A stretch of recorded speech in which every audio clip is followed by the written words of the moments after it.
नमस्कार साथियों, मैं डॉक्टर सुमित आपका स्वागत करता हूं।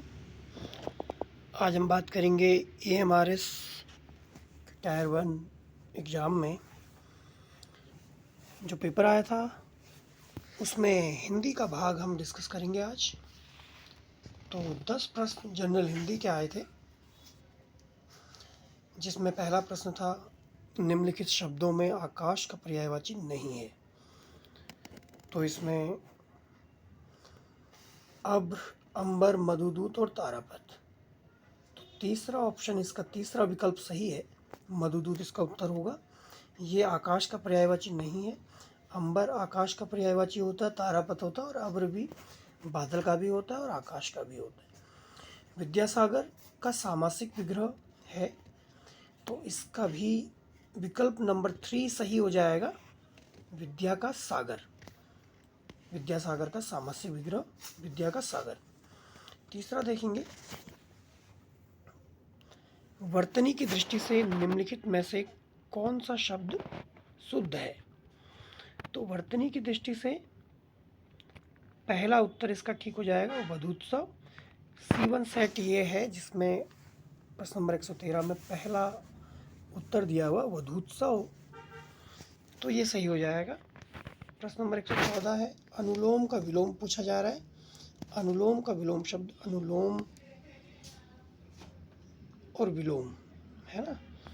अनुलोम विलोम शब्द हम प्रयोग करते हैं आमतौर पर, लेकिन यहाँ पर विलोम शब्द नहीं दिया हुआ है, बल्कि अवलोम, सुलोम और प्रतिलोम, और चौथा ऑप्शन है अनुलोम, ये शब्द दिए हुए हैं। अनुलोम मतलब होता है सीधा या दायां, और प्रतिलोम होता है उल्टा या बायां, जिसे हम विलोम भी कहते हैं, है ना। तो इसका भी नंबर 3 इसका सही हो जाएगा, प्रतिलोम। तो ये जो है 114 नंबर का। अब देखिए 115, प्रश्न संख्या 115 देखेंगे। बेल न कूदे कूदे तंगी कहावत का अर्थ है। क्या इसका अर्थ है, देखते हैं। इसमें भी देखिए ऑप्शन नंबर 3 है। ऑप्शन नंबर 3, स्वामी के बल पर सेवक का साहस, ये कहावत है। बेल न कूदे कूदे तंगी, इसका सही अर्थ होता है स्वामी के बल पर सेवक का साहस। अगला शब्द है, अगला प्रश्न है, शब्द वाग्जाल का संधि विच्छेद है। तो वाग्जाल का संधि विच्छेद होता है, पहला ही ऑप्शन दिया हुआ है हलंत के साथ वाग, तो वाग धन जाल, ये इसका सही संधि विच्छेद हो जाएगा। बयार किसका पर्यायवाची है। बयार होता है अग्नि, धरती, जल और पवन, तो चौथा उत्तर इसका सही हो जाएगा, पवन। पवन का पर्यायवाची होता है बयार। 118 प्रश्न नंबर, वीरोचित का संधि विच्छेद बताइए। तो बिल्कुल सरल सा प्रश्न है, तीसरा उत्तर इसका भी सही है, वीरधन उचित, ये इसका सही संधि विच्छेद हो जाएगा, वीरोचित।